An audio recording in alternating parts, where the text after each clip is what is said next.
Você sabia que uma das maneiras mais comuns pelas quais o diabo destrói os cristãos hoje é através da imoralidade sexual? A bênção de Deus está na atividade sexual saudável porque estabelece a unidade no lar, fortalece o vínculo de amor entre o casal e solidifica o alicerce do lar onde Deus pode ser adorado. No entanto, o inimigo pegou essa mesma bênção e a transformou em uma arma para destruir a vida do povo escolhido de Deus.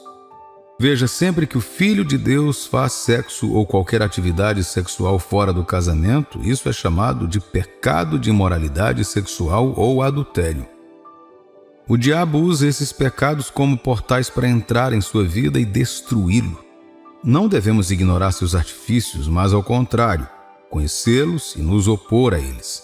2 Coríntios, capítulo 2, versículo 11 diz: para que Satanás não nos engane, pois não desconhecemos seus esquemas.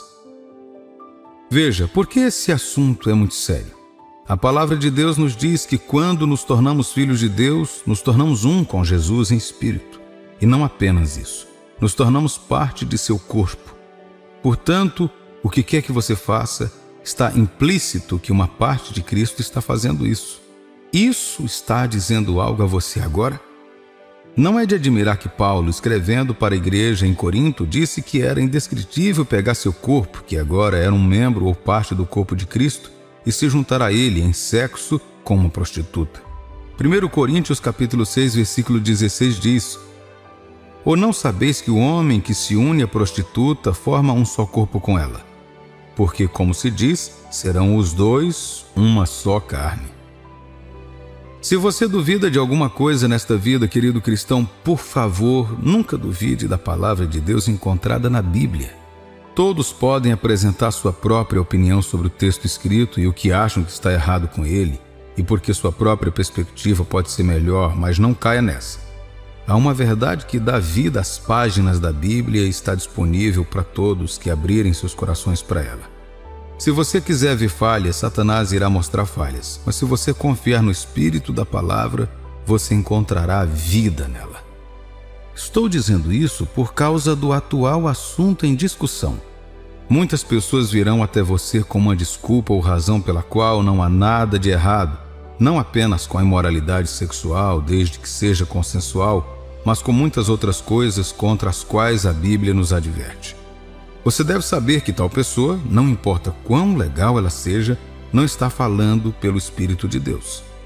A Bíblia afirma claramente em 1 Coríntios capítulo 6, versículo 9: ou não sabeis que os injustos não herdarão o reino de Deus? Não vos enganeis, nem impuros, nem idólatras, nem adúlteros, nem efeminados, nem sodomitas. Antes de você dizer que era Paulo e não Deus falando, vamos ver a mesma coisa sobre o julgamento vindouro, conforme revelado claramente por Deus a João na ilha de Patmos. Apocalipse, capítulo 21, versículo 8 diz: quanto, porém, aos covardes, aos incrédulos, aos abomináveis, aos assassinos, aos impuros, aos feiticeiros, aos idólatras e a todos os mentirosos, a parte que lhes cabe será no lago que arde com fogo e enxofre, a saber, a segunda morte. Nossa mensagem é direcionada a duas categorias de pessoas: aqueles que são sexualmente ativos e aqueles que estão prestes a ceder à tentação de se envolver sexualmente. Se você é casado ou ainda está para se casar e está tendo relações sexuais com alguém que não é seu cônjuge, você está vivendo em pecado e a caminho do inferno se não se arrepender e parar com isso. Se você está pensando sobre isso ou praticando secretamente por meio de contos eróticos ou pornografia, você já está se abrindo e se preparando para a destruição pelo diabo. O mistério do sexo é que, com quem quer que você se envolva sexualmente, você se torna um com essa pessoa. Isso está além da união física que ocorre, mas também espiritual. Biologicamente, aprendemos que há troca de fluidos corporais durante o sexo, mas o que a maioria de nós não sabe é que também há troca de conteúdo espiritual. As pessoas falam apenas sobre doenças sexualmente transmissíveis e usam isso para alertar sobre a abstinência. E elas estão certas, mas isso é apenas uma parte da verdade. Veja bem, você não pode culpar essas pessoas, pois muitas delas não conseguem explicar ou entender o aspecto espiritual disso. Portanto, o mundo, como tende a fazer, tenta contornar tais instruções para satisfazer a carne, produzindo e recomendando contraceptivos e outras proteções. Isso pode funcionar para algumas doenças ou gravidez, mas não há contraceptivo na Terra para protegê-lo da troca de espíritos durante o sexo. É por isso que a melhor coisa a fazer é evitá-lo fora do contexto conjugal.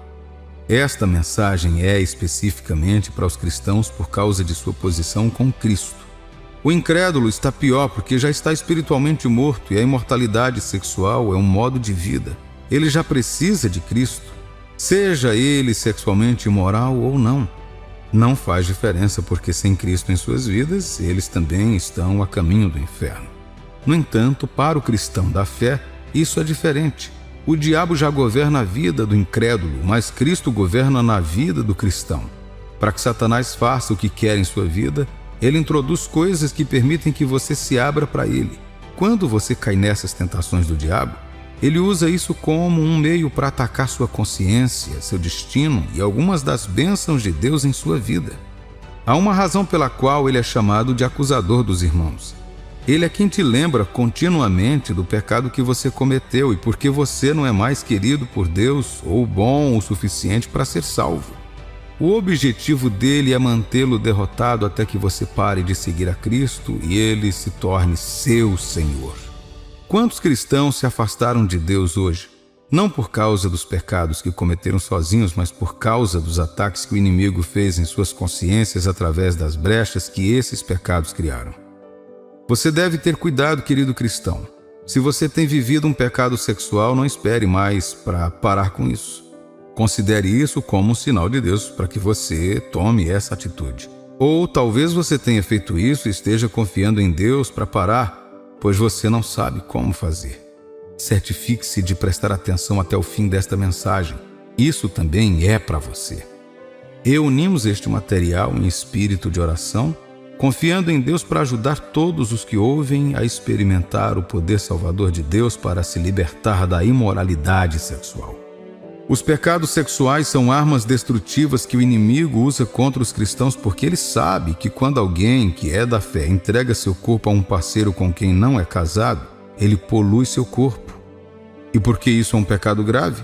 Veja, além de nossos corpos serem uma parte do corpo de Cristo, que supostamente é santo e puro, quando nascemos de novo, nossos corpos se tornam a morada de Deus por meio do seu Espírito Santo. 1 Coríntios, capítulo 6, versículos 19 e 20 diz: Acaso não sabeis que o vosso corpo é santuário do Espírito Santo que está em vós, o qual tendes de parte de Deus e que não sois de vós mesmos? Porque fostes comprados por preço. Agora, pois, glorificai a Deus no vosso corpo. Você não é mais dono de si mesmo, meu amigo. Deus comprou você. Com o quê? Com o sangue de seu Filho, Jesus. Quando Jesus estava morrendo naquela cruz, ele estava fazendo isso, dando sua vida em troca de você. Por quê? Porque Deus te ama muito. A única coisa que ele pede de você agora é viver para ele. Ele morreu por você e agora quer que você viva para ele. Ele quer que você permita que a vida dele encontre expressão através de você. Agora, por meio do Espírito Santo, toda a divindade vive dentro de você. Um templo é chamado de lugar sagrado simplesmente porque é dedicado a uma divindade. Isso é o mesmo para todas as religiões. Quer seja construído com madeira, barro ou ferro, é um edifício comum até ser dedicado a uma divindade. No momento em que é consagrado, esse lugar se torna sagrado e é guiado por diferentes leis que honram essa divindade. Tudo que você fizer contrário a essas leis será considerado uma blasfêmia contra a divindade e uma profanação de seu templo. Este é o mesmo com nossos corpos agora. Veja bem, no Antigo Testamento, Deus prometeu que um dia ele não mais encheria o templo construído pelas mãos de ninguém, mas que ele começaria a viver no coração dos homens. Essa profecia se cumpriu em nossos dias. Agora Deus vive em você e em qualquer um que tenha entregado seu coração a Jesus. E a partir desse momento, seu corpo é o templo dele. Você pode não saber disso, mas você é um templo ambulante. No entanto, a questão é quem ocupa seu templo agora. Será que você tem profanado tanto seu templo que há demônios ao redor dele ou abriu suas portas de forma que os demônios ganharam acesso e encheram com todo tipo de escuridão? Seu corpo é o templo de Deus, meu amigo. Quando você o entrega à imoralidade sexual, você a está prejudicando e poluindo, permitindo que os demônios entrem. E quando os demônios se firmarem em sua vida, eles o oprimirão, destruindo e corrompendo tudo o que puderem. Não dê espaço ao inimigo em sua vida. Não deixe que ele o oprima mais do que você já está fazendo. Não estou dizendo que é fácil viver puro e santo, especialmente em um mundo que não apenas o aprova, mas também o promove massivamente. Não importa o setor ou indústria, há um certo grau de engajamento sexual sendo promovido. Nós o vemos em filmes, música, literatura, moda, mídia, internet e em todos os outros lugares. Você percebe que ninguém está isento disso agora? Enquanto crescíamos, havia coisas que não podíamos assistir e a censura era decente até anos recentes. Agora até mesmo programas infantis têm um certo grau de indícios de atividades sexuais discretamente introduzidos. Somente pessoas sensíveis são capazes de perceber e alertar seus filhos e entes queridos para não assisti-los. Pense em quanta educação sexual os adolescentes estão recebendo agora, mas deles são voltados para o engajamento do que para a abstinência. Eles são apresentados com a falsa ideia de que o sexo é como você mostra amor, recebe amor ou prova que está na moda. Então temos muitos jovens que cresceram querendo se sentir amados e aceitos, mas acabaram se acostumando e se machucando. Estamos vendo um momento contínuo de adultos com problemas emocionais, psicológicos e até de saúde, que cresceram com eles desde a adolescência, lutando para se tornarem versões melhores de si mesmos sem sucesso. Essas coisas afetaram seus pontos de vista sobre a vida, sobre si mesmos e, na maioria dos casos, sobre Deus. A Bíblia está cheia de diferentes personagens que cometeram pecados sexuais e enfrentaram as consequências. Sim, sempre haverá consequências. Muitos lares são destruídos, algumas pessoas são expostas à opressão demoníaca e algumas até à possessão. Algumas pessoas se envolvem e são emocionalmente quebradas de tal forma que somente a graça de Deus pode curá-las e mudar sua visão da vida. Outros se infectam com uma doença que, em alguns casos, pode custar suas vidas. As questões podem incluir muito mais do que isso, fisicamente e espiritualmente. Rúben trouxe uma maldição sobre si mesmo e sobre suas gerações depois dele por um longo tempo, porque ele dormiu com uma das esposas de seu pai. Sansão perdeu sua unção e sobreviveu sua vida por causa de seu envolvimento com uma mulher ímpia. A vida de Amon foi interrompida por dormir com sua meia-irmã, Tamar. Davi dormiu com Batseba, matando o marido dela, Urias, para encobrir o ocorrido. Ela engravidou, mas o bebê morreu, e Davi foi punido mais tarde, pois seu próprio filho, Absalão, daria um golpe contra seu próprio pai, expulsando-o do país e dormiria publicamente com todas as concubinas de seu pai, tudo em um dia. Não há nada de bom a ganhar em se envolver em imoralidade sexual.